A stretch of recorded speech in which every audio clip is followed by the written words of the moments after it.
Hello and welcome to the Doc Podcast. I'm your host, Dr. Mike DeLuke, and it's my mission to help you lead a happier, healthier, and more prosperous life, both personally and professionally.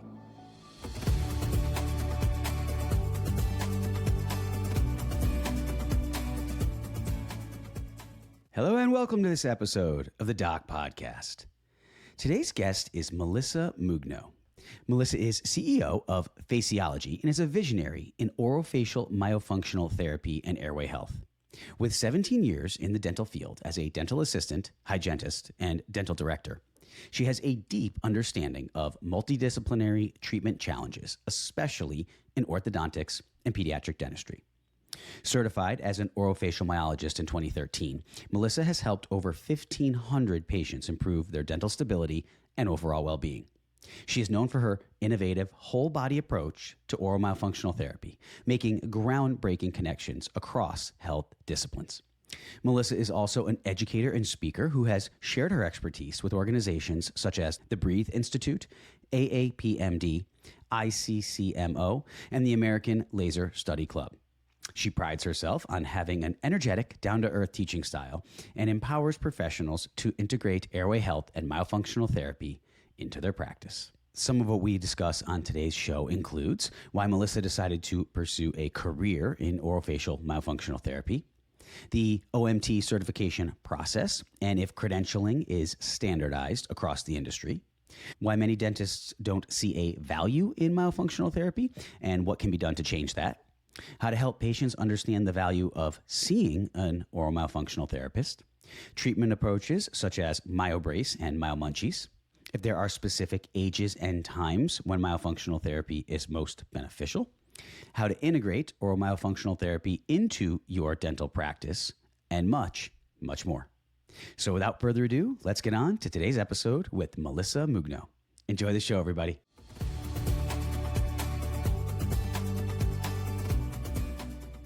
Welcome to the Doc Podcast, Melissa. Hi, thank you so much for having me. You're very welcome. Thank you so much for coming on. Before we get into talking a little bit more about the content and get a little more granular on this topic and the topic of oromyofunctional therapy, talk to me a little bit about how you got here. You have a dental background and you ended up down this myofunctional therapy path and going on a journey in that arena. So just, you can start back as far as you want to just take the audience on give them a little bit of a glimpse into how you got to where you are today. Well, I appreciate you calling it a journey. Sometimes I call it a bit of a rabbit hole. No, it definitely has been a journey. So I think what sets me apart, or at least makes my story slightly different than maybe others, is I'm I started off as in dental, started off as a dental assistant and truly then stayed as an ortho assistant for a really long time, went to hygiene school and ended up back in the ortho office, which is a little uncommon because, as you know, as an orthodontist, you guys don't normally employ hygienists. But for me, I really became a myofunctional therapist because we started using prefabricated appliances. And as I was telling you a little bit of the story, I'm a really good treatment coordinator.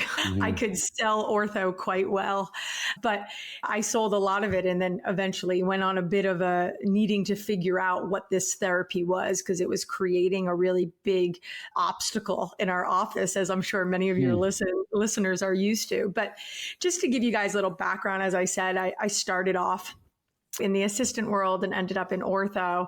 And when I went down the rabbit hole of wanting to do more in dentistry, dental school just wasn't something I was going to be able to crush. I wasn't like I was able to pass some of those classes. My memory wasn't strong enough there. So I had all these prerequisites. So hygiene just kind of became like a no-go, made the most sense.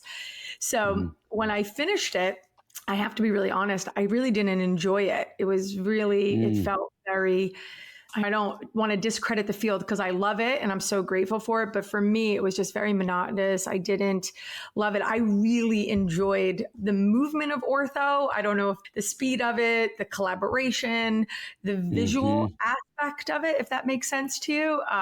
Yep. And I always worked with I was really blessed in my career early on. I had two really interesting mentors, I would say, in my life in the dental space. Well, the way first person I got into it from endo. I was an endo assistant. And Really? I didn't realize that. Wow. yeah, so I actually started as his sterilization girl. And he was very unique. He had a strong personality, and his dental assistant walked out on him during an APICO. Oh, so he's like, come on, Melissa, get over here. Yeah, Glove up. absolutely. The next thing I know, he comes in the back and he's like, you have two hands, so why don't you come back? And when I tell you, right. Yeah. Okay. So very interesting. But the craziest thing for me was I walk in, I put the goggles on and flaps. And I see that. Yeah. Walking on an APICO was your first experience. Yeah. And I'll never forget, for me, I'm a real visual learner, as I'll share a little bit. This airway journey is not just something I care about for patients, but it really affects me personally. The reason I couldn't get into dental school was because I really couldn't remember what I was reading. To be honest, I had struggled with a lot of sleep issues myself. And walking in to that position, seeing that flap, I saw the tooth. I saw the apex, you know what I mean? I saw the entire tooth, I saw the bone. And that was really pivotal in my journey because it allowed me to have this visual aspect of teeth. And the gratitude I have for it now, when I look back, everything happens perfectly. And so I went on that journey learning all about gutta percha and where it came from. But really, in a sense, I learned the tooth inside out. And so I feel like that made me a really strong assistant, to be honest, because I really understood the anatomy and I understood the worst case scenario, right? Because I learned it from that perspective. And a lot of times when people ask, well, I don't understand how you have this depth understanding or whatever, I said, realistically, I've always worked in specialties, specialty parts, right? Like going from endo to ortho. General was the scariest for me. I was like, they do so much. There were so many moving parts. I so much more preferred very distinct areas to focus on. But so later on, that endodontist, he didn't work Fridays or Saturdays for religious purposes. And so I ended up working for a pedo ortho on the weekends, and that kind of started. That's really how it all went. Got it. Okay. And the first orthodontist that I worked for, I don't know if his name is Dr. Joe Arve, and he's in New Jersey. He was the very first. This is before hygiene school and stuff. So he was an engineer prior going into dental school, into his ortho. And he only used removable appliances. So he would do 4x2s, but everything was removable. Everything was. And when I tell you, Dr. Joe, his name is Joe Arve, right? He had a swagger about him, if that makes sense. He walked into a room and you knew it, right? And he had a smile, you knew an Arve smile walking around. I'm from Morristown, New Jersey. I remember being at a Christmas party and we were at a bar, all of us from the office afterwards. And he goes, I did that kid's smile. Right. And the kid turned around and goes, that's my orthodontist. You could see an Arve smile. And it was really amazing because I didn't realize what a functional orthodontist he was. He wasn't doing it for airway at that point. He wasn't talking about airway. Right. That was never an airway. Right. But this is about when this is, let's say 98. Oh, so 99, over 25 years ago. Yeah. Okay. Yeah. 98, 99, early 2000s. Yeah. So he was all about aesthetics, really beautiful faces, right? That's what he cared about. And I tell people, parents didn't argue with him. Does that make sense?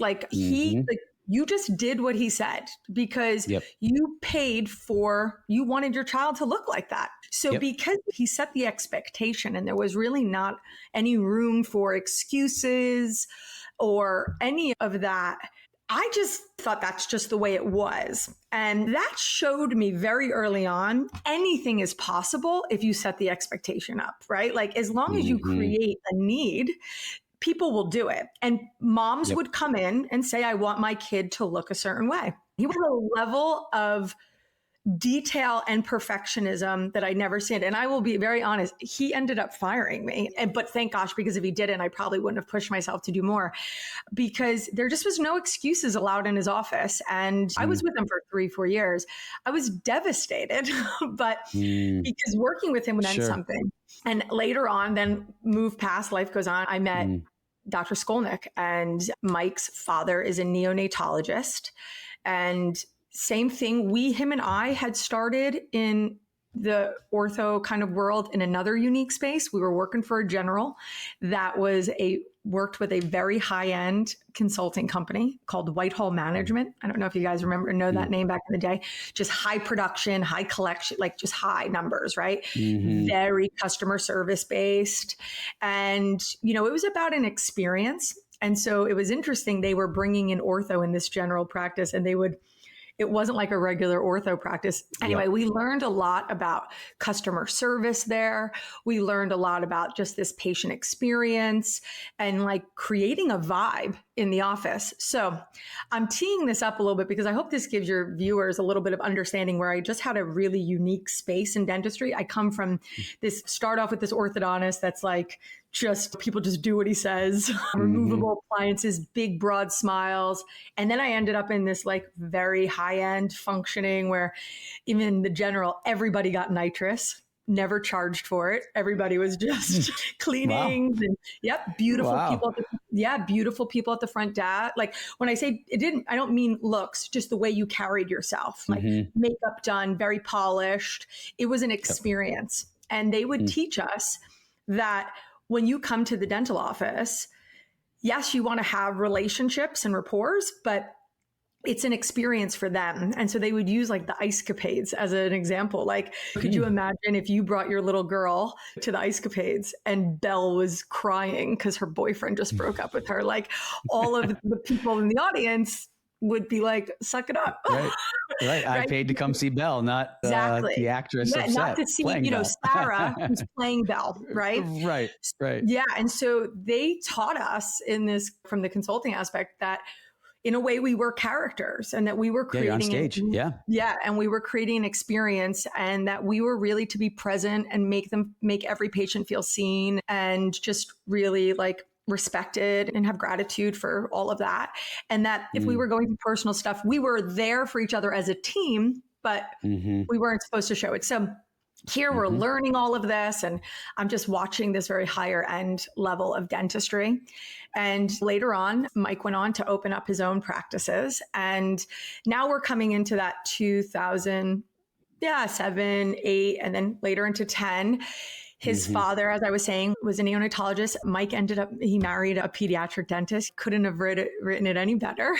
And Mike and I both had daughters around the same age. And his wife really went down the road of like wanting to make sure she breastfed and just wanted the ability to have a really engaged pregnancy, if that makes sense. Just like doulas and like all the things, which for me, on a different end of things, that was not something I was really knew much about, to be honest. From Northern New Jersey, my mother, my mom formula fed us, C-section babies. We all worked. Everybody in my family were two income families. And I had to ultimately get back to work, to be honest. So this concept of like breastfeeding and all this stuff like seemed a little kind of like out of reach, to be honest. Especially back then, you're going back 17 years ago, 18 years ago, that was certainly ahead of its time. Yeah. And so here she's doing it. And we had also, at this point, we do have a multi-practice, right? So we got pedo, we got ortho, and because of our great background in consulting and all that stuff. And I think myself and definitely Dr. Skolnick, we're really entrepreneurial mindsets. Like we loved the things we saw, and we both will tell you, and I want your viewers to know, like, I love the business of dentistry. Like, I find it to be I love small business. I'm an entrepreneur at heart. And I think dental practices have so much potential, but they are such unique spaces because they require, right? They require this entrepreneurial spirit. You got to love the game of business. You got to love customer service. It requires a lot of moving parts. And I know now they do better talking about it in dental school, but back then they did not. Like, so a lot of even so, I would say it's still not even close to what it needs to be in the schooling process. I mean, they still need a lot more. I at least hear that they talk this much about it, but before, they usually have like one part-timer come in and kind of give some little bit of information to them. It's definitely it's a huge area that unfortunately they don't find the time in the educational process to devote a lot of time to that. But as you've seen, that it can be everything for a practitioner. I mean, you can't do good clinical dentistry, no matter what specialty or if you're a generalist or specialist, if you don't understand how to run the business, because it will consume you, and it impacts your treatment decisions. And it does, and it absolutely impacts your treatment decisions. And there was a little bit of naiveness from me in a sense, because here I had been with like really great practices, we're building great businesses, like just cool vibes, and really worrying about this whole patient experience, which I feel really blessed that was a part of what I was looking for and that I was able to be part of, right? That in my early part of my career. And then, so we end up at a lactation situation. We're talking to some lactation consultants, and we start hearing about tongue ties. And I will be very honest with everybody, what we did, we had bought some water laces, and all of a sudden it was like, wow, I wonder if those machines can do the tongue ties. It was, I don't want to say it was total business, but we were looking at it from a multifaceted direction. Like, was it good for business? Was it really, was it also good for the patients? Just how could we promote more services, be more customer service oriented?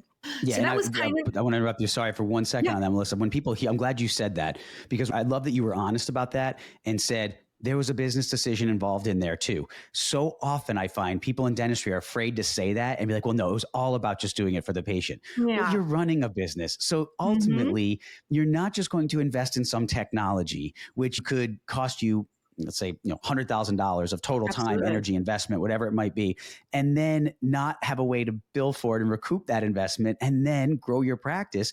And that doesn't mean it's bad. It doesn't mean, as long as you're doing it in the best interest of the patient and elevating your level of patient care and providing an additional service to your patients, then it's okay to say there was a business decision involved. I say that with 3D imaging and CBCT, right? It's a business decision to incorporate. At that time when I got mine over 10 years ago, it was $175,000 for one of these machines.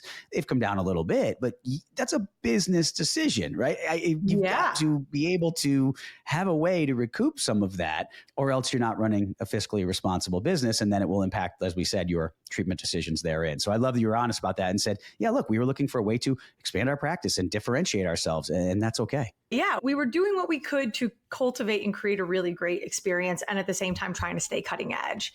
And so they started with the tongue ties. I didn't particularly have anything direct with that, but from the business aspect, I remember when the pediatric dentist, she came back, she's like, oh my gosh, these babies are latching and these moms are having this really great experience. And of course, we wanted to make people have really great experiences. And that comes also from another business aspect, is that the way you cultivate and create a great culture and continue to have new patients, heavy buy-in, is to make people feel something. So go back to that situation with Dr. Arbat. He made moms feel they desired that smile. So they were going to do whatever to get what they wanted. So the same thing in this particular situation, we were also always looking for that wow moment, or that moment when the parent was like emotional, excited, it happened. That means we tapped into something. And at that point, one of the things we noticed was a lot of tonsils and adenoids being enlarged, right? Like all of a sudden it was like every patient they were doing an exam on, it was like, hey, I think their tonsils are big. And it just seemed more than I had heard the years prior. Even forget hygiene. I treatment coordinated before this, and I didn't remember hearing it come out of when I'm sitting there taking the notes or doing, I didn't hear it a lot. And then there was also this thing was that we would get the patients referred maybe at 5.5 or at 6, and then we were putting them on a maintenance or a wait. And then all of a sudden, I'm sitting in the office and this flyer gets thrown at me and it says Myobrace. And I said, what is that? And he goes, and Dr. Skolnick says to me, he goes, I don't know. He's like, but there's a course here. Why don't we go? And I remember thinking in my head, like, it was like August in New Jersey. And I'm like, I don't want to sit in a room in August. Right. And that was Dr. Barry Rayfield's office. And we went up and we listened to the Myobrace presentation for about 2-3 days. And I think by the second day, they were throwing up some cases, right? They were putting up some class 3 cases. They were some pretty amazing looking stuff. And there was a couple of like eye rolling, like, And actually, I think there might have even been a BS called out. Because it was a small room. And I remember there was a joke and it was like, well, if that's possible, she can sell it. And I'm like, can I? But one of the things that did happen in that room that I would say was really pivotal in my journey was there was these photos of these kids and they were talking about sleep and like tossing and turning and kids that clench and grind and sweating and memory loss and ADD and ADHD. And I felt something like I could feel myself being emotional. The thing that I'm trying to create, I was having. So whether Myobrace was doing an amazing job selling me, I definitely felt something. And that does go into something I want to share, right? So I struggled a lot in school. I always could chameleon myself quite well. I could wear the right clothes. I was a cheerleader. I did the right things, but internally I was struggling so much in school. I was late all the time in high school. I really struggled first and second period. I had a lot of anxiety. I would grind my teeth down. I was always very close with my own dentist because I spent so much time there as a child. My mom, I think, let me sleep with a bottle. I had a lot of I just had a lot of dental issues myself. And I knew I could breathe through my nose, but I definitely lived up here, if that makes very high. I was also an adult living on Adderall. I was taking antidepressants. So they were speaking this language. And there was this first moment in my mind that I went, could that be why? Could I and that I didn't understand it all. I couldn't explain it scientifically, but I felt something and I related to it. Yeah. Yep. And that got me. So never mind being really passionate about selling teeth or treatment coordinating in general. Now I had this personal investment as well. And then the tonsil and adenoid thing didn't make sense. All of a sudden there was a couple things that okay, that was interesting. And so we went back that summer, that fall, and I sold a lot of Myobrace. I got everybody in it because I was speaking from conviction. Talk a little about, if you could tell people who may not be aware what Myobrace is and does, if you could let them know what it's doing, how you were telling these people to use it, and kind of what age patients were you using it on, and what were you seeing happen? So again, right, it was the doctor would say, hey, yeah, this could be a good candidate. We were definitely doing it for that early pre-phase 1. Okay. So 6, 7, we were maybe doing some 8-year-olds at that point too. Mainly it was anything that Dr. Skolnick normally at that point would say that he would have normally told them to wait 6 months or put them on a recall. It was like, so they have some malocclusion developing, some crowding, maybe, and a little extra overjet, and you wanted to try to see if you could redirect the growth a little bit and get ahead of it, as opposed to just that watchful waiting. Was that the theory? Like, if we can get them breathing better, or we're wearing this, then the teeth will just do a little self-straightening, we'll get a little better off, and the arches will develop. I don't even think we were thinking the breathing so much at that point. I think we knew there was some connection, but I think the breathing was still pretty. And I say this because what I'm going to say next was, we're very still tooth focused, right? That was definitely where we were. We were definitely orthodontist and we were tooth. Yeah, but that's what it is, right? That's what it was. That's what we do. So we started off giving these appliances. And so Myobrace is a prefabricated appliance. So looks almost like a football mouth guard, and it comes in series. And the concept of the appliances is the first one is like a little soft and flexible, and it's meant to like move soft tissue away from the dentition and kind of put the jaw in a proper class 1 occlusion, proper occlusion. And it has a place where the tongue has like a housing unit. And then ideally, like where there's like a little tag where the tongue could start to become curious and then sit more on the roof of the mouth. And ideally, if the child put their lips around the appliance and closed, it would just naturally promote them to nasal breathe. And they would stay in this first phase for about 3 to 4 months. And the goal would be that they would wear it about 1 hour a day and at night. And then hopefully that first 3 months, they would eventually be able to start to wake up in it. So they did plan that the child wouldn't wake up with it in the first 4 to 6 weeks. There was a warming up phase, and they would have you deliver some exercises. This was not meant to be a myofunctional therapy based program. It was an appliance that came along with some exercises. Okay. And then as the muscles got a little bit stronger, they would introduce a second phase that does have a little bit of a derivative of maybe a Frankel cage, one would say. It has like that's what I was thinking when you said about the soft tissue and the Frankel concept. Exactly. It has like a little derivative of a Frankel cage like built into the appliance itself. And the philosophy of how I know it and have learned it is that they believe that if the tongue starts to get stronger and the lips and cheeks are being pushed away and the child is nasal breathing more, the tongue now is stronger and is strategically placing force and activating that Frankel cage, which now you are in that tooth positioner mindset, right? You are like activating the apexes, you're creating some type of inflammation processing, something's happening that you're getting some movement. Is it tooth borne? Is it bone? I mean, it's definitely tooth borne for the most part of it. But if you're catching them young enough, does that tooth inflammation start to create some bone? I mean, this is the argument. And if the tongue's getting more space, then the tongue is shaping the bone and the tongue is shaping the palate. Because you have a wide open, your suture patency of your mid-palatal suture, it's wide open if you're young. So the tongue is certainly strong enough to apply enough force to, that's how I say often the tongue is nature's expander. So if you get in a young child, obviously, if you're older, it's a different story and a different challenge. But if you're younger and you can get that tongue in the right place, that really will shape the growth of the maxilla. And what you just said confirmed that probably 30 to 40% of patients saw a really good change, right? So we would see change. Then there would be a large group that wouldn't see any change. And that would be because they wouldn't be compliant and also patient selection. These are all the things we didn't know. And then ultimately they ended up having to go back into ortho. But the story that I joke, and this is, or I say now, is so we sold a lot, and about 6 months into it, it really threw the practice off, right? Like we didn't know what we were looking at. The assistants didn't the doctors were like, what am I looking at? The tongue.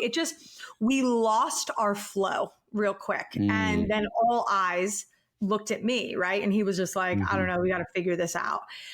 So we were on the phone with the company, and then we really started to realize what we didn't understand were these exercises. We didn't really understand where the exercise component came in, and we didn't really have enough. We weren't delivering it right. We weren't setting up expectations properly. The system was not there because also it felt weird in our really well organized and really systematic practice. And the moment we threw everything off, the days got longer, chair time got longer, and our numbers went upside down. Yep. And that, I'm telling you, Melissa, I'm glad you mentioned it because I just said this. We'll talk more about some of the questions I was asked when I was speaking in Cleveland last week. But that is one of the things that I hear, and people are often hesitant to say it. But when you start incorporating some of these new technologies, techniques, approaches, when you have a well-oiled machine that you have a high conversion rate, you know what you're doing, your TCs, it's predictable, your front-end team knows how to answer the different questions from the patients calling, whether they're a new patient or an established patient, you start changing fundamentals, right? Something philosophical, such as looking at airway, starting treating patients earlier, incorporating some of these growth type appliances. Any of those can really throw a cog in that wheel and disrupt the flow. And I get asked by a lot of people, a lot of patients would always ask me, why aren't more people doing this when it comes to, not speaking specifically to the Myobrace side, just on like early treatment and going in young and growing and looking at airways? And I would say, because number one, we're not taught this. So I think it's good to say to all of the people listening out there, I have a lot of lay people who listen to the show as well. We're not taught about these things, Myobrace or these sort of growth appliances. We're not taught about them. And we're taught about a Frankel, which is a very archaic way. I mean, some are still used, but very rarely are you going to see a Frankel. We're taught about those, but we don't learn about these other things we're going to be talking more about today. So that's one obstacle. And the other is, what's the motivation? If it's going to cause us more headache, if it's going to cause our team more stress, cause us longer days, and not see an immediate result that we can look at and say, this worked perfectly, there's not a lot of motivation for us to make these changes. No. So I go out, I go find out who created these exercises. And this is how I enter the world of myofunctional therapy. I go out, I end up meeting with Sandy Colson. Sandy Colson was behind she's a myofunctional therapist. I know you had Roger Price on and that whole crew. And I learned everything I can about breathing and myo. I bring it back. And I'll be honest, at that point, the practice, we were opening, there was other locations, things were changing. We had a CFO come in and he said, we're going to pull it. And I was devastated, I think. And I don't think I realized how devastated I was. But now if I look back, it was ultimately what brought me to where I am today, because it did really affect me. I really do believe in it. I know how important it is, but I also recognize now through a lot of spiritual growth and journey that everything happens perfectly.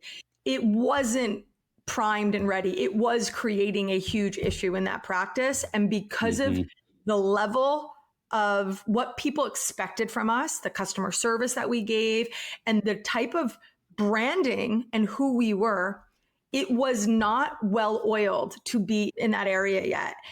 And that hurt me because I now couldn't unsee what I saw. And I don't want to in any way say that the doctors did either, but at that time, it was like, you just had to go, you just went back to doing what you were doing because it worked well. And there was nothing, I'm not putting any negative on that, but that ultimately ended my time there. I ended up leaving. And what became my mission was finding a way to make Airway and Ortho make money, to make it so that they could be best friends. Tell me once I can't do something and I'll go figure out a way. So I ended up working with Myobrace for a while and going office to office throughout the country. And then I realized after about a year, this is how I opened the consulting firm. I didn't want to sell Myobrace. I love appliances, teeth, and therapy. I think structure, function, and behavior is everything.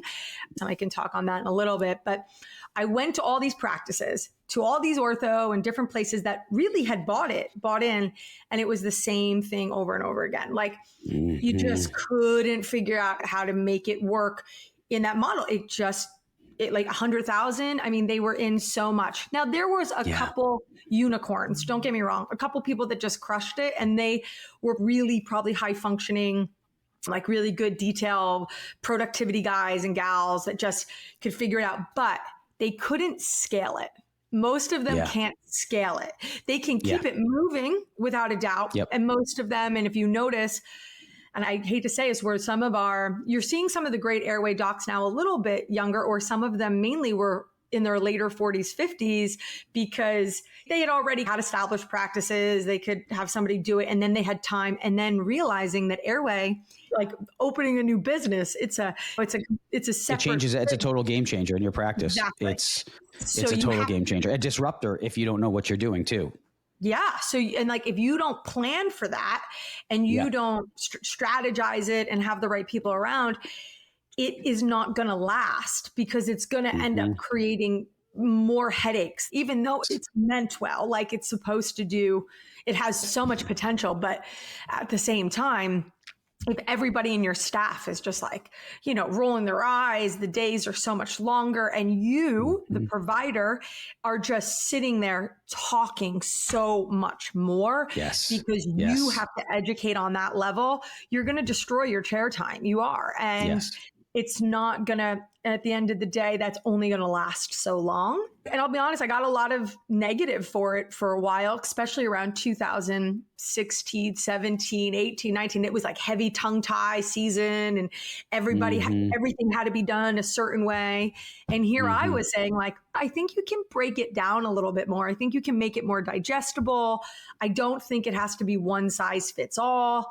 I think there's a way to scale it, because I really, in my heart of heart, felt like it was never going to get to the masses if we kept it 12 sessions, $3,000, like that Myo had to be just fit in this form. And that was the only way to do it. I felt like that was almost a bit contradictive to us saying, well, wait a minute, we're arguing traditional orthodontists saying there's a different way to do ortho, but we're not willing to be flexible and say there's a different way. I felt like that we're just putting them in a different box. Yeah, exactly. So I felt like that wasn't the right answer either. So yeah, I took my area of expertise where I could sit and have a conversation with an orthodontist because I could talk their talk. I would try not to be so in their face. I would be like, hey, I know you guys have these issues because I've worked in your practice and I've seen, I was like, what if I could find one or two things that could help make your job easier? Would you be opened? And they'd be like, yeah, sure. Okay. So I at least try to find a way to fix a problem they're already having and see if we could simplify it or if we could find a way to collaborate. And that was really the mission of like trying to find different ways to implement functional concepts or myofunctional thought process into practices. And so, yeah, so that's what I do now, right? I spend a lot of time developing and trying to build teams and support practices to get an airway-focused concept. And really also, I spend a lot of time with practices, and I am the first one to tell them that they should become the best airway screener, but it's not worth them adding the services into their practice because it might not be worth it for them. And I would rather somebody send out and screen and see great things come back that way than try to incorporate something that just isn't meant for them. And I love that because it's one of the things I talk a lot about as well. It's hard to do all of it. And we are called upon by the ADA, the AAO, the AAPD to screen all of our patients for airway. Whether we like it or not or want to admit it or not, every one of those organizations has issued a formal statement saying that is our responsibility. Now, what percentage, you've been out there, what percentage of practices out there do you really feel have a formal standardized part of their intake process deals with airway more than just asking if the patient snores or had their tonsils or adenoids out? What percentage of practices do you think actually implement something like that? I'm going to say less than 10%. I would agree. I would completely agree. Yet there's so many people out there who are so quick to throw stones to those who talk about airway, but our organizations are calling on us to screen for it. The ADA goes above that in the 2017 position statement they put out about sleep-related breathing disorders, encompassing more of that spectrum, which I love because the AAO is hyper-focused on OSA, which I just wrote an article in Ortho Town, which talks about this, but it came out just a couple weeks ago. I can put a link in the show notes. But the concept that there is this spectrum of breathing disorders, and it is our job to try to, as the dentist, to try to figure this out a little bit and get this recognized for these patients. They're talking to us about the fact that we need to do this, yet I think there's so many obstacles to it that you just alluded to. And that's why I love that you told that story, because it's not easy to implement this. You have to change the way you think. You have to change your entire team. And you're seeing this from the inside. It is a huge, huge ask to ask well-established practitioners to go out and just totally revamp the way that we can't even get more than, say, 10% to screen for airway problems. How are we going to start to get more people to start to implement it? So I think that's a big part of it that people don't realize. And I'm not saying that in a critical way. I'm saying that just speaking the truth and actually granting them some grace to say, this is actually really hard. And I think a lot of the resistance I face is from people who are just scared and intimidated to even think about this stuff because it rocks the boat. It does. And, let's listen, we all are trying to survive and work-life balance. So I really do give that grace. But at the same time, I'll be around, for a little while, I was only going to airway conferences, and I started to ask myself, it's like one of those things, like if you only listen to one side of the political aisle, like you forget, right? So I said, you know what? I'm going to take a break. I'm going to start going back to some general. And then I'm listening to people that I'll go to a regular ortho conference and like, I mean, I'm like, oh my God, they don't know anything. Like no one's even talking about it. But then I'm listening to, not to say names, talk about how ortho, there's so many generals doing Invisalign and they're not back in the day. I mean, right? Ortho was like super, I mean, I remember like that was just a very specialized group of elite group and you kind of didn't mess with it. I mean, like you guys count teeth differently. So nobody else knows how to count. Like, you know what I mean? So, I mean, and the funny thing is like you start counting Palmer and you're like, wow, that's so much easier than I don't even know. Why would you count the other way? But then I'm always like, but you guys have this really amazing ability also to reclaim because we really are helpless in the airway movement without the orthodontists. That's my next thing is like, we are helpless. We cannot move this needle if we do not find common ground.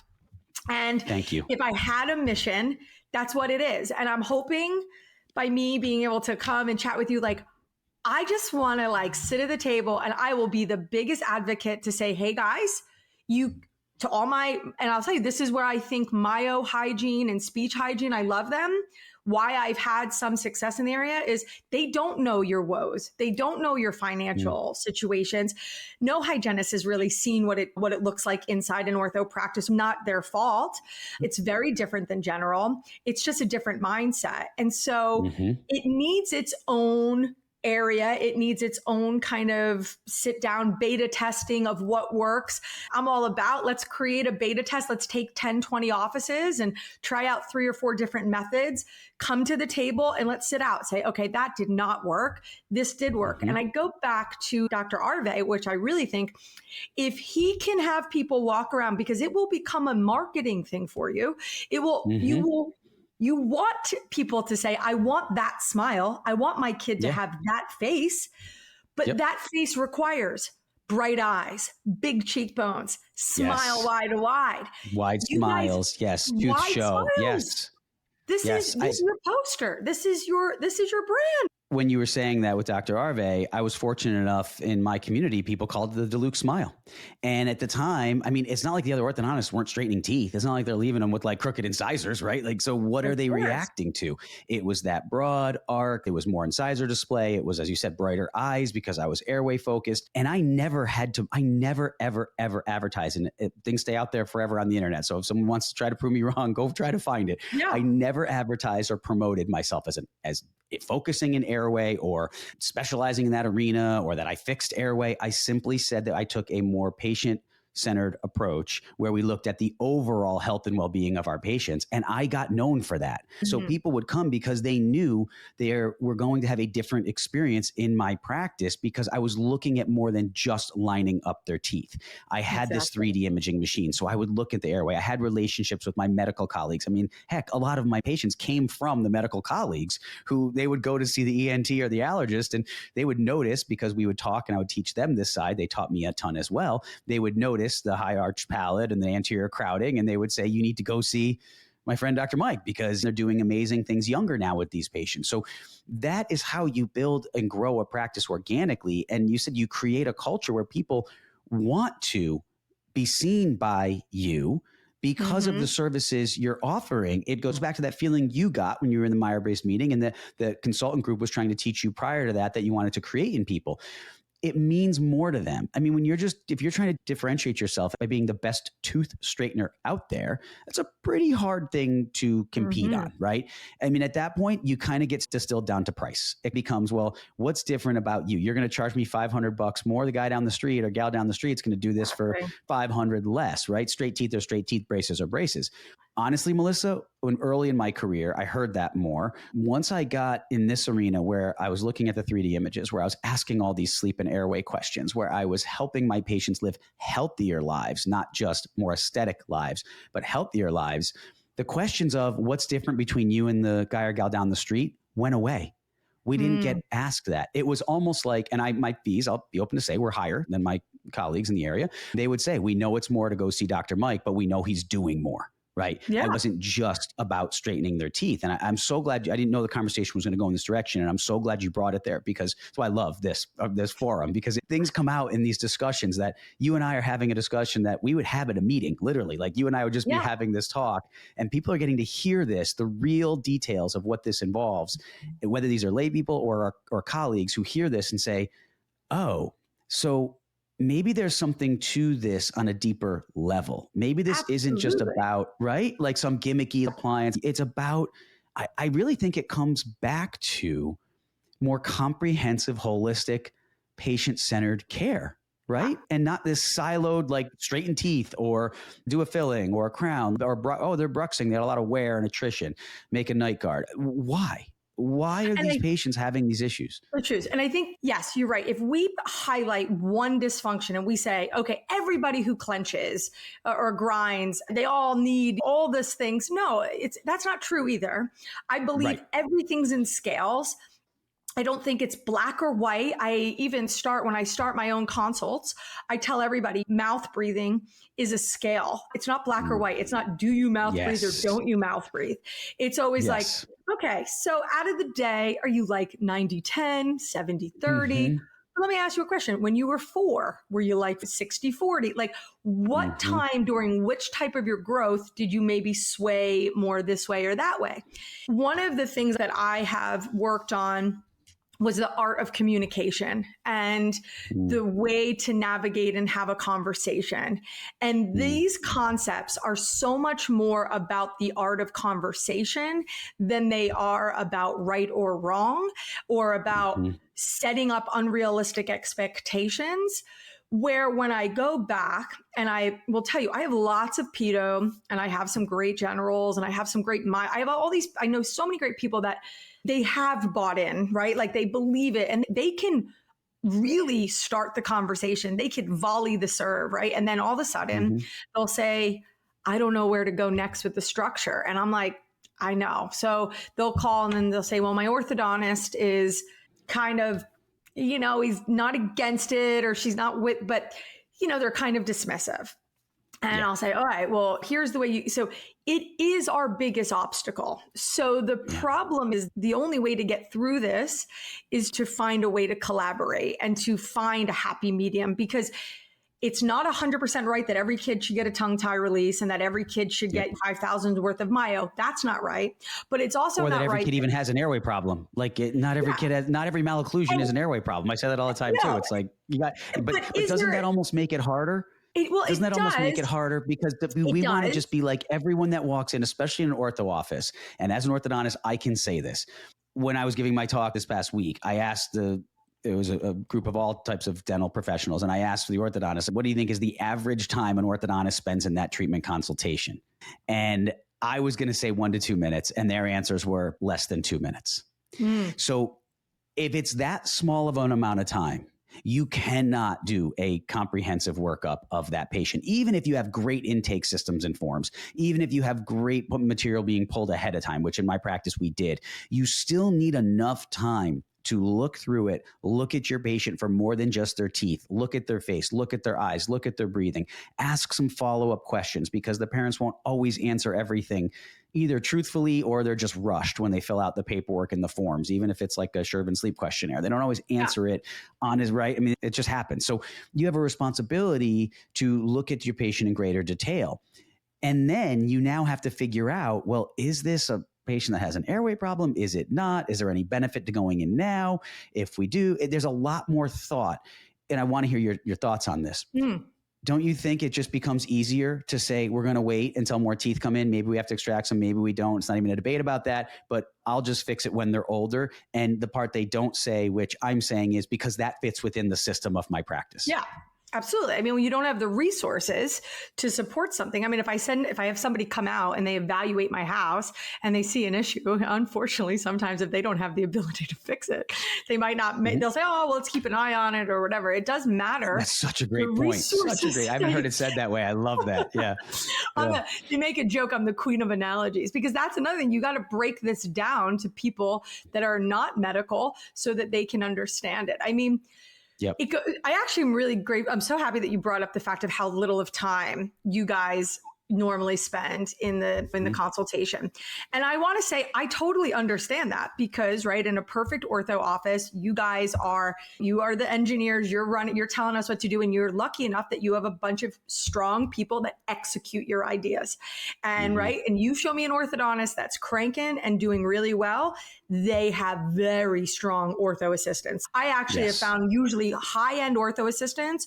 The only reason they're not hygienists is usually because they're more visual learners. But most of the time, they understand what you're doing before you do. Right. Yeah. They understand the why. Everything's set for you because they are able to see the case and then you're able to maneuver it. In my perfect world, Mike, I tell most orthodontists, I said, you really want to get into this? I go, I promise you there's a myofunctional therapy hygienist in your area that would love more work. Hire them to be your treatment coordinator. Let them come in. Let them, okay, first of all, nobody's going to sell and educate better for you because they have an understanding of knowledge. We did a test on 6 offices. Their numbers went up by like 15 to 20%. Now, you're going to pay a little bit more, but in the long run, you might get more. But then ultimately, you can even create one of these small little intro myo plans that treatment coordinator / therapist can support and build out in office. There's a lot of ways you could play around with it and navigate it. But it's just one little tip. Sometimes I go, you can try something different and try to play around with it. But you need to set up these patients to understand and you need to connect the dots. And that's what is hard. And most orthodontists are not going to have the time to lay it out. They need a team to set it up, right? You got to take really good records and then you got to prep it. And ultimately, when you present it, you always can have the option of just teeth. But if you do it well, I don't know many parents that aren't going to be like, well, no, let's also see if we can fix these other issues as well. Or let's start out, let's set the expectations. And when you do that, you usually get really amazing outcomes. And when you set those expectations up, you now can hold your patient at a different level. And if they aren't compliant, they're not following through. Well, okay, that's on them. You did your job. You educated them. You supported them. I mean, this also goes like removable, non-removable. Well, nobody wears it. Right. We're wearing elastics. I mean, we have all the examples of wearing retainers, right? I mean, there's all of those. So what does that look like if you could, because some of the questions I faced when I was speaking in Cleveland, it was a full day course. So it was interactive. And I talk about myofunctional therapy and the benefits. I say I'm not an expert in it. When I was practicing, there wasn't one I knew of in my area. Ironically, there's one there now, and she's having trouble finding an orthodontist to work with. So we didn't exactly meet up at the right time. And I've spoken with Nicole Goldfarb on this and trying to just get Nicole, Nicole's like a unicorn because she's a speech therapist, myo, that also really understands the world of dental. That's not something that all do. But sorry, go on with the question, what you're asking. How do we know? One of the questions was, how do we know who's who in this? So I got asked, is myo legit? Are all certification programs equal? How do we know the difference in an SLP? Who's a myo versus a hygienist? Because we don't learn any of this, as I said. So they don't know. And they were asking me these questions. And I literally said to them, you know what? I can't answer that, but I do have someone coming on my podcast next week who I bet can. So stay tuned. So not to put you on the spot with that, but what is the myofunctional therapy, the kind of the matrix of it from an educational perspective? And are there some people who are more legitimate than others that do this? And I'm not talking about the philosophy. I get that could be different, but from a legitimacy standpoint. Yeah. So, I mean, this is a bit of a touchy bomb situation here because it is that question is a little open right now, right? Because initially there was like any problem, right? There was a scarcity mindset. Like you said, when you were doing this, there was not a lot around, right? There wasn't really a lot of speech therapists doing it. I mean, 2010, the two that I knew, Joey Muller and Sandy Colson, were kind of the OGs. There was a group, the AOMT and the IOMT, that had been around. The IOMT had been around the longest, and it was a mixture of hygienists and speech therapists. And they seemed to play really nice, and they are really on the mission of creating science-based education and really trying to show the reasoning why re-educating these muscles is so important. And then there was, like in a lot of great things, there was a bit of a split. Okay. And then this person went one way and then that person, and they were both great, really strong mindsets. And then they opened up their own philosophy because, like anything, there can only be one certification. Here's what I'm going to say. So we have a big issue. Most likely, speech therapists are probably ideally the ones that make the most sense to own it, right? They are articulation. This is what they go to school for. There's a master program, swallowing, chewing, all that, which is great. But here's where the hygiene comes into play. Because the tongue and the lips and cheeks are so much in our wheelhouse, right? In our area of expertise, and the teeth are such a massive component about it. A hygienist and dental are going to be able to speak to the dental situation and to the dentist way easier than most speech therapists. Okay. We understand this world a little bit better. So I think ultimately you need the dentist on board. And right now, I don't think it makes sense for anyone to say whether it should be hygiene or should it be speech, because they both have valid points of why they should be in there. And I made a decision a long time ago, and I'm sure I've gotten some heat on this, but when I started going around to different dental offices, my sister-in-law is an attorney, and she said to me, I would drop your license because you are in uncharted territory and you're going into different dental offices, you're going to different states. So I retired it. And so I just was doing it from a consulting standpoint. I had made the decision because of how I came. I never practiced myo unless it was under a dentist. That's just how I did it, right? So like if I was building a theme, it was under the dentist and we did it in the office. That's how it made sense for me. That's very much how it makes sense in my world. I never lived in a state where there could be like a smile shop. Like if you did hygiene or you touch teeth, you did it in a dental house. The dentist owned the house. And is that licensing, is the license the same to do that, say in the dental office versus doing it on your own? So there is no myofunctional license. There is myofunctional just a certificate. Certification. Okay. And the way you get into these certificate programs is you have to have a hygiene background, you have to have a speech background, an allied health background. You can be an RN, you can be a dentist. It has opened up cranial sacral therapists, chiropractors. And so there's a lot of gray. That's the problem. It feels so uncertain right now, right? I did a little bit of years ago, I went back into the history of even hygiene and like, how did hygiene become an actual license certification, right? Like it took decades. It didn't just happen, right? It started in one area and it was this one's sister, and then they started a little course and then it built, and then this state acknowledged it in this one. That is what's going to happen. You're about a decade and a half. It's been around for decades and centuries, but I would say a long time, but it's really blown up where I feel like the conversation lasts 20 years. And I feel like because of that, I actually think we're in a really exciting time. I think some people are really nervous because it feels really unsettling. It could go either way. A lot of people have a lot of feelings about it, but ultimately that will create the change and bring more programs and more validation to the industry because it's growing and it's getting better. So I think that's a positive to it. I just think it's going to be tricky because for the hygiene board to recognize it being a hygiene situation, you'd also need the dentists to agree that it's part of something, right? Because the dental board and the hygiene board, no matter what they do, they need to go hand in hand. They are always going to have a chat with each other. So that's an interesting situation there. I'm not sure any dentist is going to 100% give it to speech because you're going to upset a bunch of hygienists. Then that's not great for them because they've already had hygiene shortages and situations. So it's tough right now. So what's the liability? Because I've gotten asked that a bunch of times too, because some people bring myofunctional therapists into their office. Some people refer to one. What is the liability on the dental side and on the myofunctional therapy side? What type of liability coverage is there? If something goes wrong with the therapy, is it falling back on the dentist?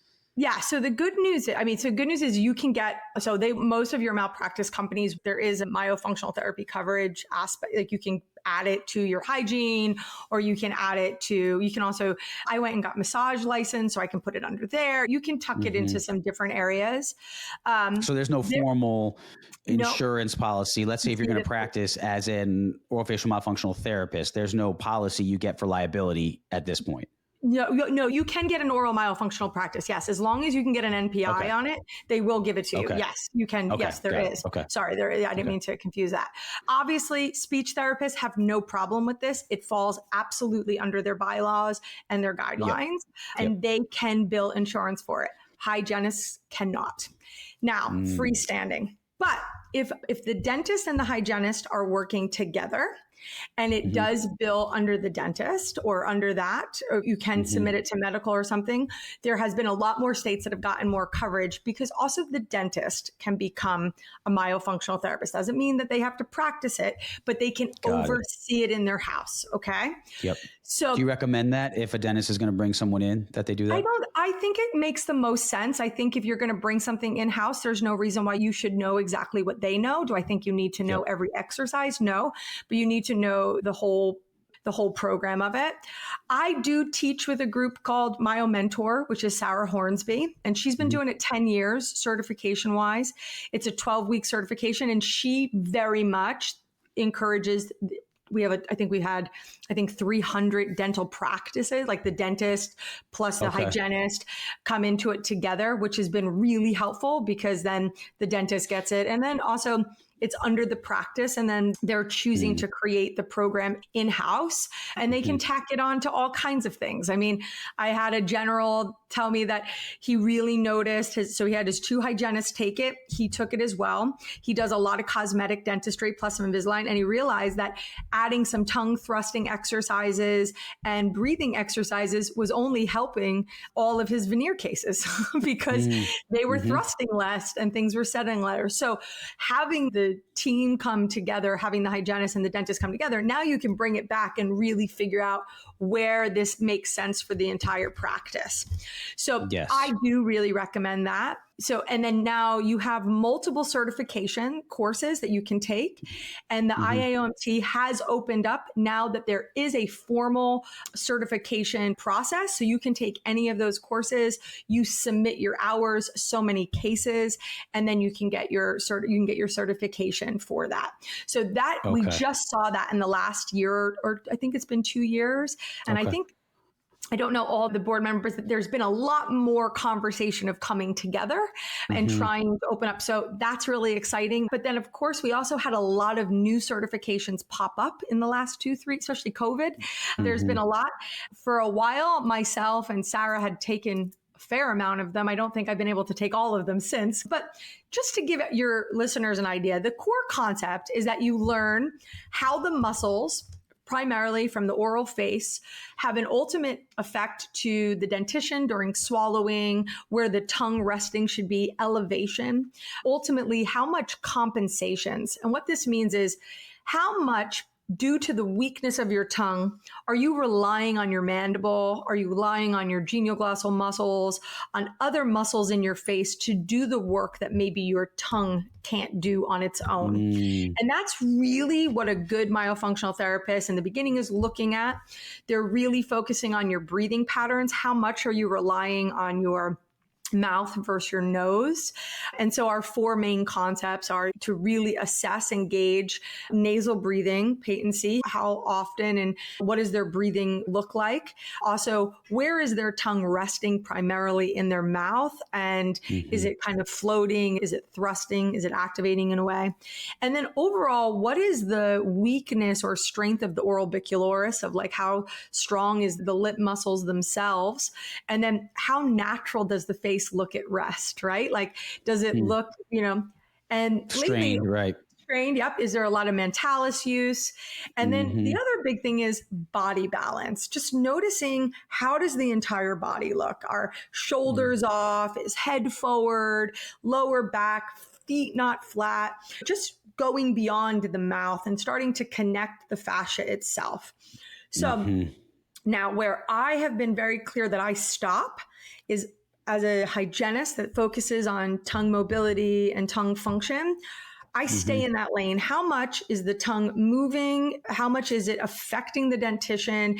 Is it creating a position where it's affecting the malocclusion, lip seal, all of those things? If I start to notice that their focus is on speech or oral adversions, a lot of swallowing, choking, gagging, things like that is not in my wheelhouse. I am going to refer out for that. Okay. But from, hey, my kid mouth breathes a little bit, to my kid has oral adversions and gags can be a little bit of a journey, if that makes sense. So let me just walk you through this. So you and I are in the office, you're doing an exam. You say, hey, kid has class 2 div 2, tongue is floating in the middle a little bit. You have a malin-potty of 2, tonsils are 2+, little red in the back, little mucusy, kid has some allergies, but he stands up and like one shoulder's a little high, little bit of facial. So you say, hey, you know what? I think we should do some ortho, but I also am noticing some breathing aspects, or I want you to get an oral functional test. So you send over to someone like myself and I do an exam and I say, yeah, patient might have a restricted frenulum that could be contributing to this low tongue posture, which ultimately might be one part of why his structure ended up in the way it was. So let's start him on a myofunctional, I like to call an assessment process. So, maybe you start with 4 to 6 sessions where you start to engage the muscles. You start to see how strong, how weak, can they lateral, like do some lateralization, meaning can they move their tongue to the right and left without the mandible swinging? And we start to get to know the muscles. And because of that, we are able to then evaluate and start to see, wow, this kid can't breathe at all, or you start to put it in this way. And then the parent we can say, you know what, I think maybe you need a deeper myofunctional consult. So I'm really believe that we can start with bringing some type of therapy in office to get things started to add into the evaluation. So it's not one size fits all, because if you send everybody to I'll tell you, we live down south right now. Our feeding specialist is 9 months out waiting list. Yeah. Okay. That was another question I was going to ask you is people say to me all the time, either they can't get in with someone, there's not someone right nearby, or I tell them to go, but it's another visit. It's another time out of school. It's another time out of work, and they just don't go. They just won't go. And then you add in that it might not be covered by insurance. And they're like, this is just, it's another thing I got asked when I was in Cleveland. How do you get people to go? I explain it. They know the value, they get it, but they just can't add one more thing in. So having it in the office. That goes to the biggest thing that I worked on this last year was you have to highlight the dysfunction. Don't tell them, show them, right? That's like my big thing is if you can help highlight and show the parents what you're seeing and get them to see that it's not, I don't want to use the word normal, but it could be better, or they actually has detrimental effects, detrimental of what's going on. Yeah. Or could be part of lack of stability or long-term issues, that will create that feeling, going back to what I originally said, like, yes, that's a great point. So one of the things I know you had brought up is like, I know we could go on for hours talking about it, but we talked a little bit about Myobrace, but there's another product called MyoMunchie, and it gets, thank you. Yep. It does get roped in and thrown into the Myobrace Healthy Start Vivos Appliance group. And I actually want to say that is not true. It's a functional appliance. The MyoMunchie is actually the orthodontist, the dentist's best friend, because it's really nothing to do with teeth. It's all about the muscles of the lips and the cheeks and the tongue. And it's a great appliance to help highlight the dysfunction to the patient, give them a way how to see it. Now, the problem is a lot of dentists will recommend it because people can buy it online. They can just order it online. But like anything, if you just order it online and you have no guidance on how to use it, most people don't use it right. They end up throwing it. So that was something I actually worked with Dr. Mary Burke. So just to give your viewers and listeners a little bit.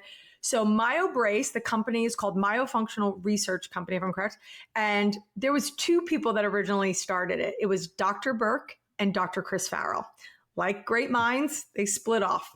Dr. Chris Farrell kept the Myobrace component. the tooth positioner component. Dr. Burke took the chewing component with him. Okay. Ideally, they were better together because chewing, I think everybody agrees, is the most natural thing for all of us to do if we do it well and we chew proper food and we eat things hard. But we all live, come on, my kids too, pouches, yogurt, we could go on the food aspect of things. So this is a way of activating those muscles and starting to see, what does your kid's face look like when it chews on something hard? I promise you, when you put that, you take a video in office, you put one of these munchies in the kid's mouth, you video their first thing, eyebrow goes up, shoulder goes up, nasal nostrils flare out. It is literally like taking a highlighter and being like, look, mom. And all of a sudden the parent goes, weird. Now you go, do me a favor.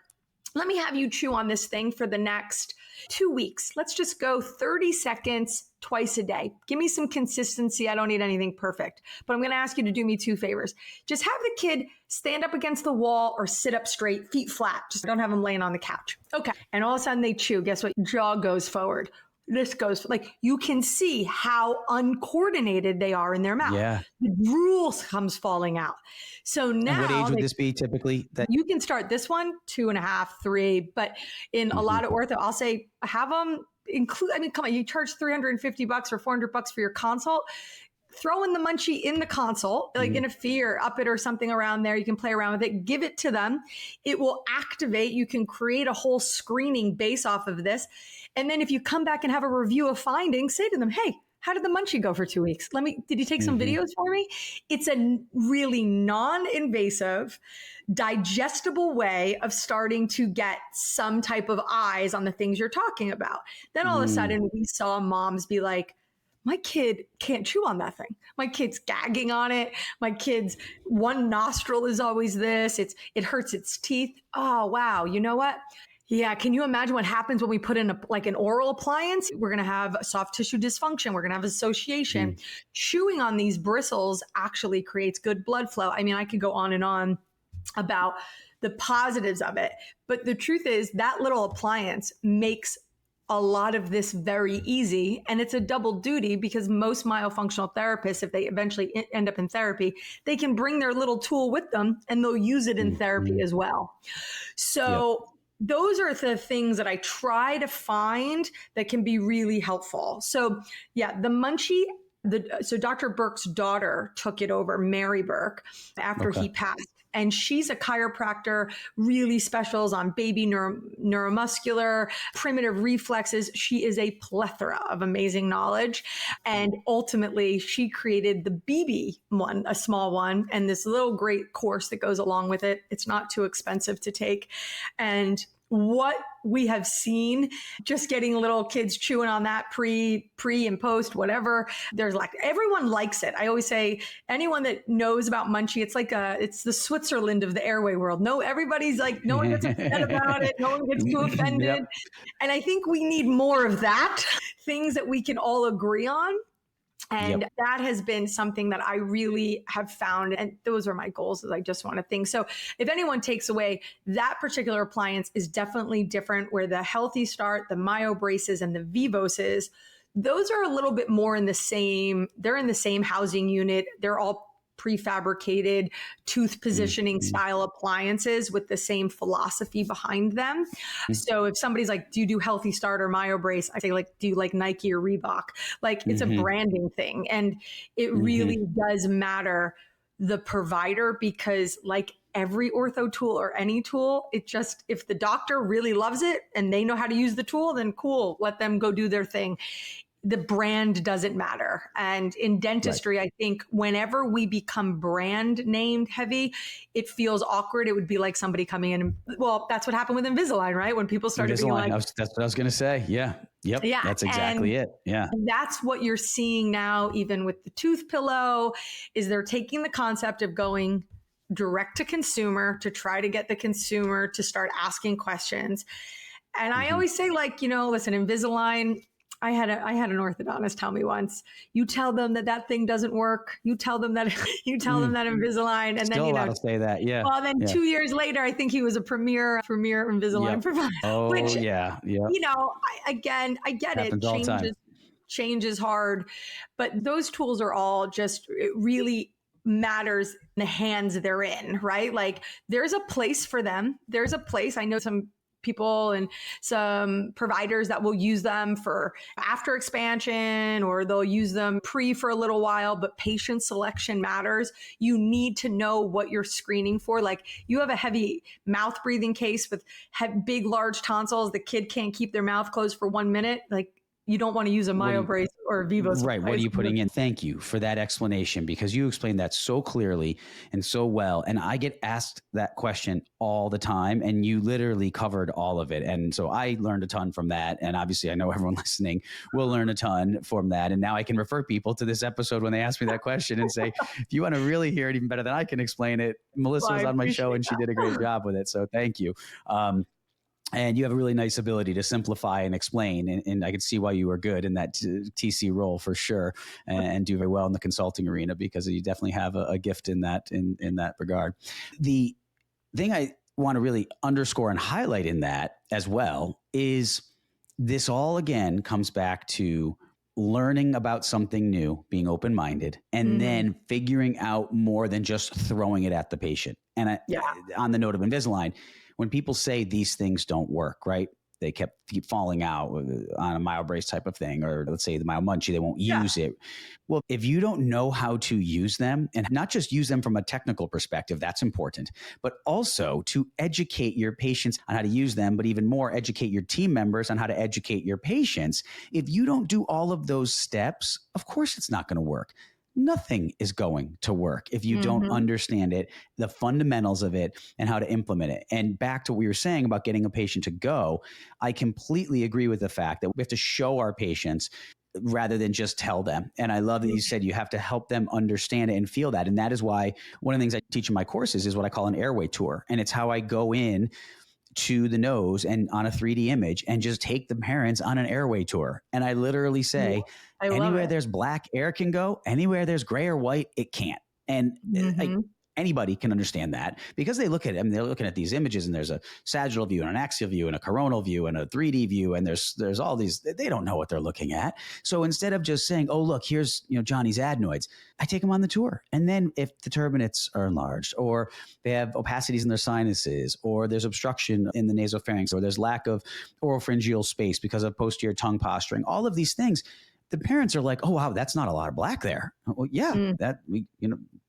got to figure this one out. Like, yeah, those adenoids, there's not. And so that's why I'm going to refer you to the ENT, because they should check Johnny out, because there's not a lot of black there. I mean, so I think we try so hard, and they say, well, an orthodontist, we can't be telling patients they need their adenoids out. I don't. Yeah. They need an airway, that I can tell them. It's well within the purview of my practice. So I can say they need to breathe through their noses. That's ideal. That we want them to have good nasal airflow. So taking that to the myofunctional therapy side, we want them to have good oral posture. We want their tongue in the right place. Why? We have to show them the why to this, because they're thinking, the heck does it matter where their tongue sits?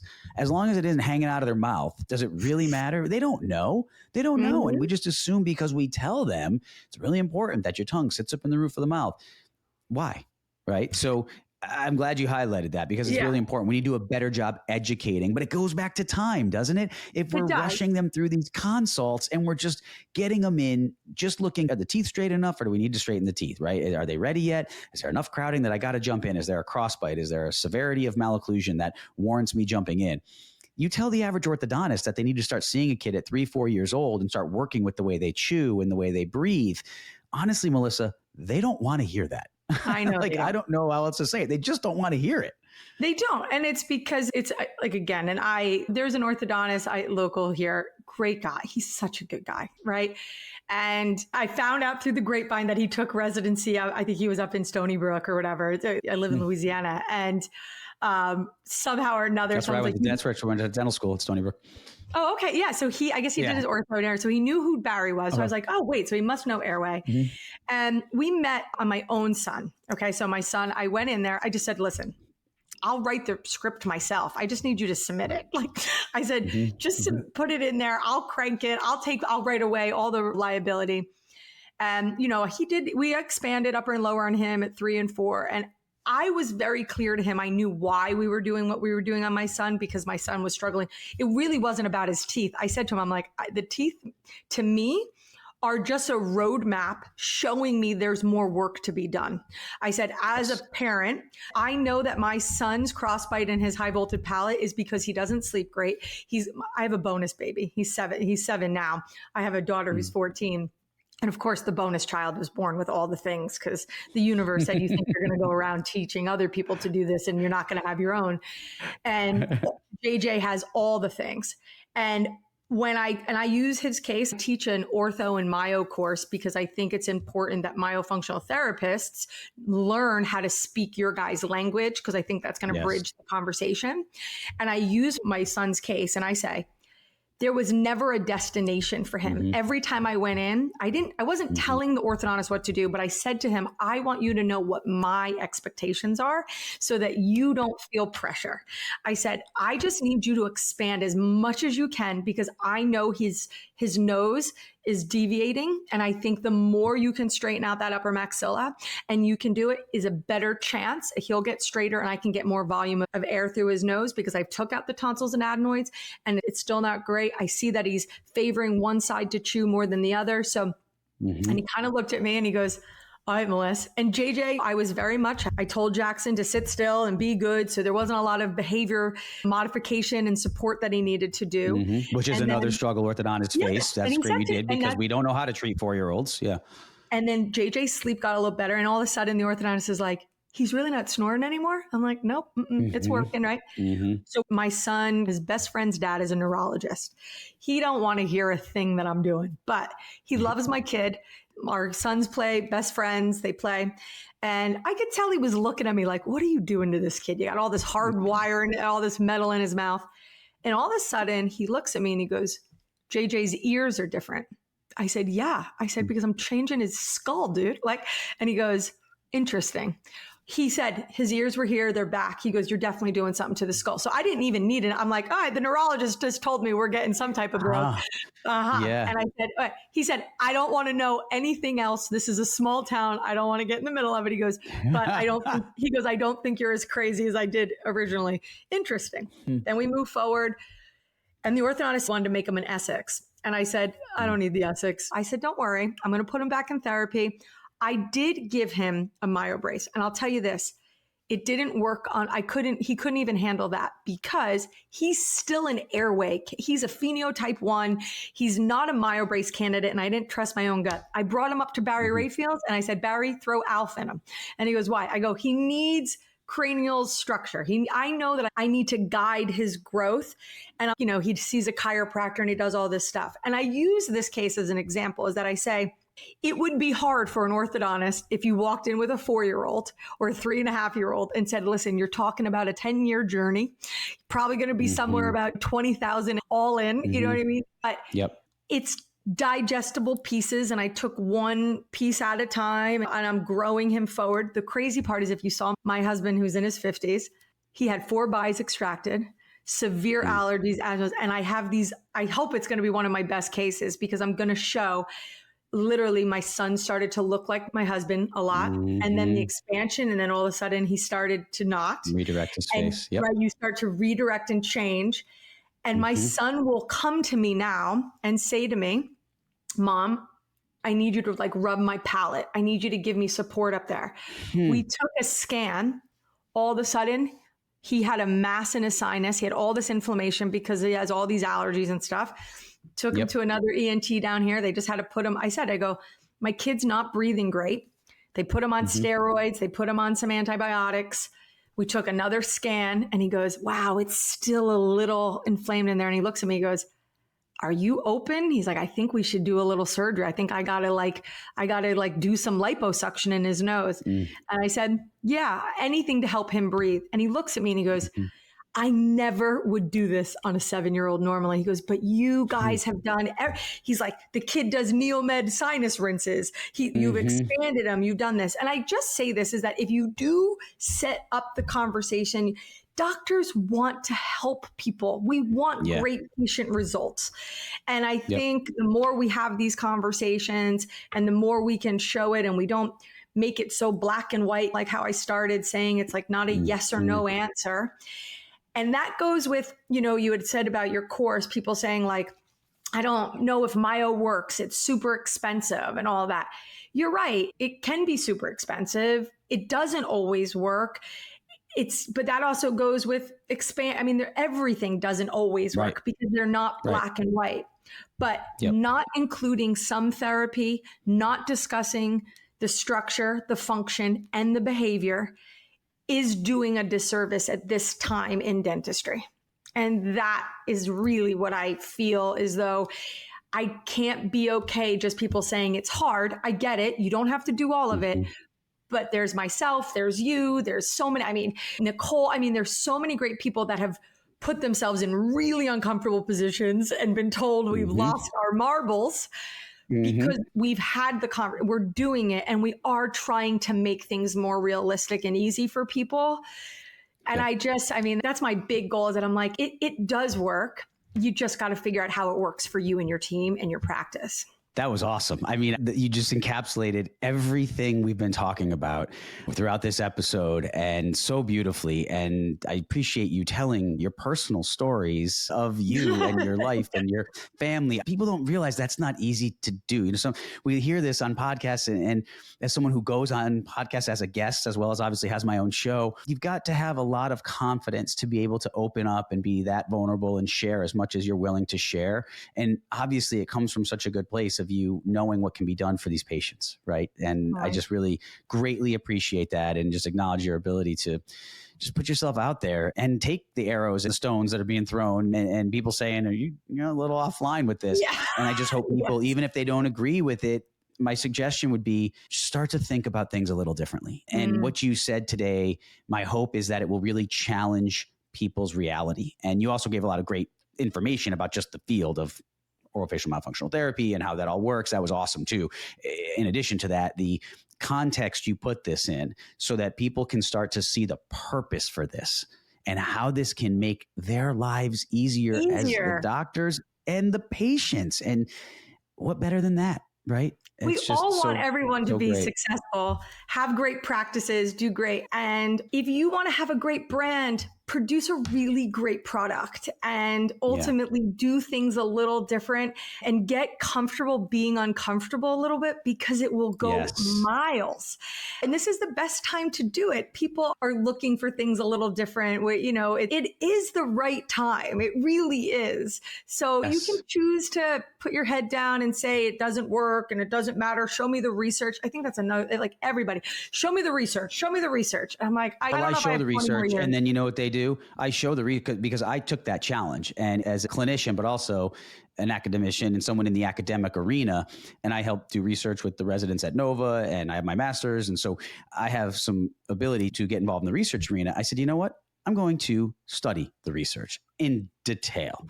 And I've gone into the medical and dental research, and keep referencing it, but when I spoke in Cleveland, it was a long course. So I was able to go dive into a lot of literature. Melissa, there is so much literature out there to support what we're saying and what we're talking about with the way the face grows and how we can intervene. And it's been going on back since the early 1900s. Edward Engel knew this, of all the causes of mouth breathing, or of all the causes of malocclusion. Mouth breathing is the most potent, constant, and varied in its results. That was 1907, Edward Engel. Right. This is not new. We are helpless of overcoming it if we do not notice how vicious and whatever of the tongue and lips and cheeks are, or something along those quotes. Exactly. Right? He knew this was a problem. And so we just don't want to acknowledge it, because it's not as easy as quantifying crooked teeth, right? It's It is. harder to deal with. It's not a black or white, as you said. Not all mouth breathing is the same. Not from a severity standpoint, from a frequency standpoint, it's hard to quantify. It's hard to label. There is no diagnostic test for sleep disordered breathing. It is a symptom-based diagnosis. That is tough. We love tests for things, right? We want an OSA test. We want an AHI so we can label it as OSA. Well, it's not that simple. And when you start challenging people on this and providing the research, you know what they do? They then just basically try to discredit every study you quote. So you will never appease the people who are opposed to this. And that's what I'm realizing, because you can pick apart any study for some aspect of it. There is no such thing as a perfect study, or no matter what it is, whether if it's a systematic review. Maybe there was some bias in how they chose these articles, that they distilled it down from 3,000 to 60, right? Well, they had to have parameters for that. So you can tip the scales, literally. You can put your finger on the scales different times. So the argument for a while was there's no research. I have publicly provided a significant amount of research. And then I just get told, oh, yeah, but that study this and that study this and that study this. So, you know what I say to people, well, then you do the research to prove I'm wrong. If that's where we're going to be, why don't you do a study to prove me wrong? And then we'll see where that's at. But it doesn't happen. Which I think is where when I started and when I spoke to you, is like, and I don't say this that it's a dirty word. It's a business. And the problem is that it's not easy to keep everything moving in the way that we're used to when we add this cog in the wheel. And yes. I hope that the things that I'm doing, and I say this and I want to just be clear on it, I talk about the business of Myo or the business of Ortho or the business because I do not believe we can move forward if we do not make it a little bit easier to make money and build great practices. And that's what I care about. I don't have the perfect sauce, but I definitely think I can help streamline or move it along quicker so you don't spend so much time making the mistakes, and you can find a way to kind of, business plan it out better so that you can start somewhere. Because once you get a couple of wins under your belt and you make somebody feel great and you have a beautiful face and a great before and after, it's a no-brainer. You're going to put that case all over your media, your social media, your website.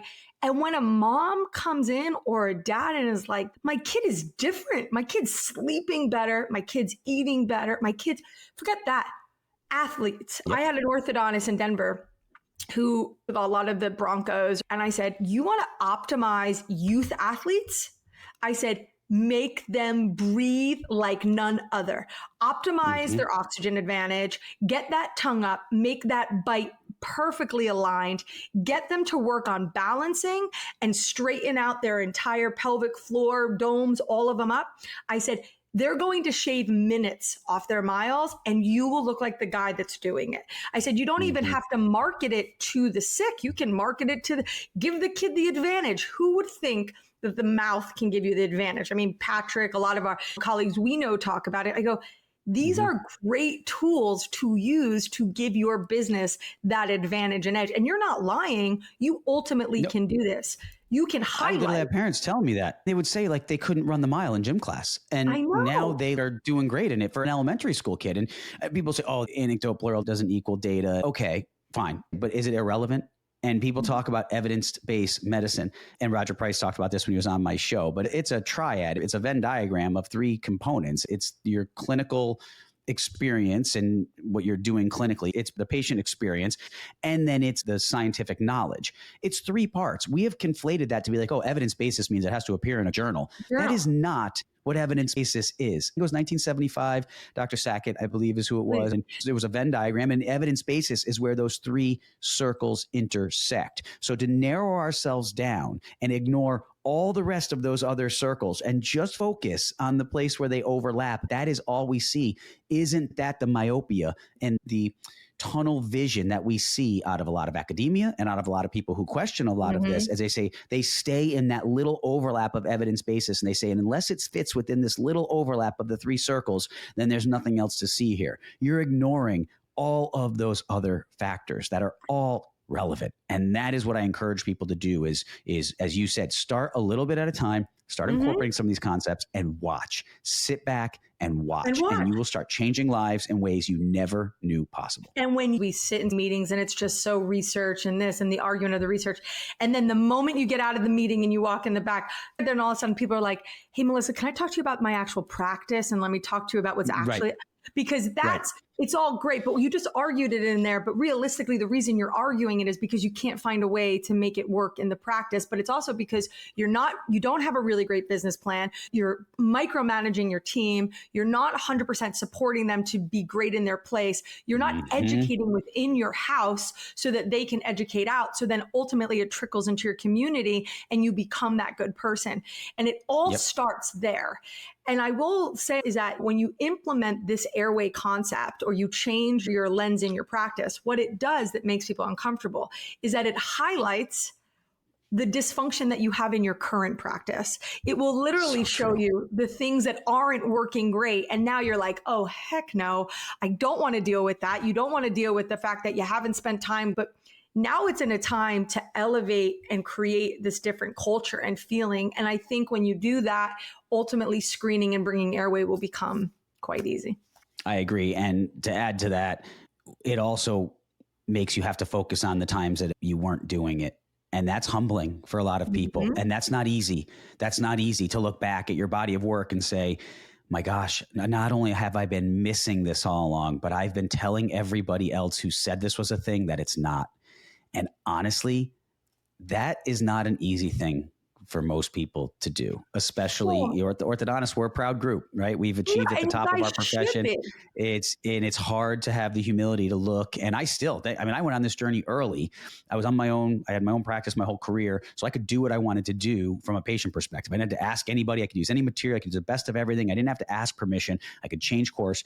It was still extremely hard when I changed course and started going down this path about 15 years ago. And even with that, I hadn't been on the path of not taking this approach very long. And I still, like when I lecture, I look back, I'm looking back through cases and preparing things. And I'll look back at a case before I'm like, oh my God, that's why I couldn't get this kid's open bite to stay closed. Or that's why this child, because look at the size of their adenoids. I didn't even know, I didn't have 3D imaging. I didn't even notice it. And I look now and I think, my gosh, I can't believe it. And it's not the best feeling. So now think if you've done that for 10, 20, 30 years, you're going to look back on that body of work and be able to say, I'm going to have to revisit that. And actually, I guess it's going to be coming on. He just posted something on the doc community on Facebook, a really cool post. He's just amazing, John Campbell. And he's talking about, he's later in his career than most who I teach and train. And he's just saying how this just opened his eyes to a whole other way to think. And I said, I give you so much credit for having a body of work of all these years where you didn't think this way.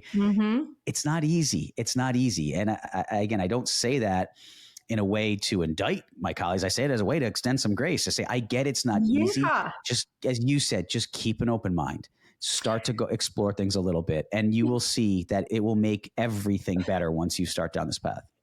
And it's to say everybody's journey is their journey. There's no judgment of how you did or what you did. It's what you do when you see things differently or when you allow yourself. And like in any profession, if you're not learning and you're not growing, then what are you really doing? And I'm a really big mindset person. I really have been on my own spiritual journey. And with that, I don't focus on the past. I really do focus on today and what's going forward. And I have so much gratitude. I made a lot of mistakes. I upset a lot of people. I was super aggressive. I did things the best way I could with the tools I had at that time.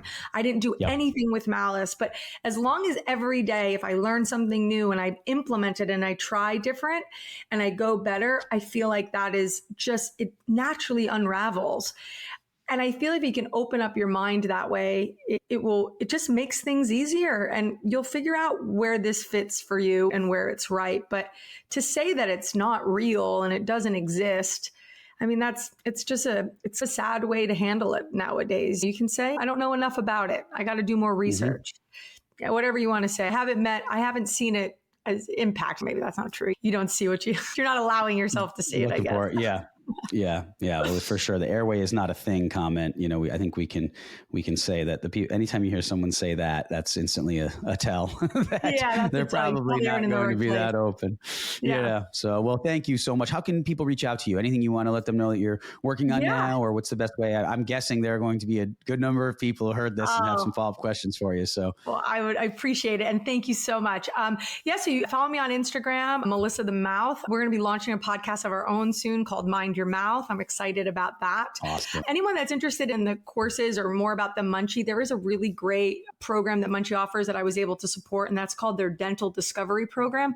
I really recommend orthodontists go check that out. It's a great 6 weeks. Can you send me a link and I'll put it in the show notes? Yeah, absolutely. Okay, that. Perfect. And anybody more than welcome. Just email me, melissa@melissamugno.com. I'd be more than happy to answer any questions. And I'll put that in the show notes too. So absolutely awesome. I really appreciate it. And thank you for your expertise, your honesty, your openness, and just keep doing what you're doing. Keep on the fight. And I know our paths will continue to cross as we I'm going to have to send over some of that ortho stuff. We're going to have to come up with a whole little program there. We're going to have to add some stuff together. Oh, let's do it. Absolutely. All right, Melissa. Thanks again. Appreciate you. Appreciate it. All right. Bye. Thank you for tuning into this episode of the Doc Podcast. Be sure to visit theorthocoach.com to get access to ADA CERP recognized CE courses or to schedule a private one-on-one coaching session with me. Also, if you know of someone who would make a great guest for this show, or if you'd like to be a guest yourself, please email me at drmike@theorthocoach.com. And be sure to join the Doc community on Facebook for more great content. Thanks so much for listening, and always remember, you have been blessed with the ability to do amazing things.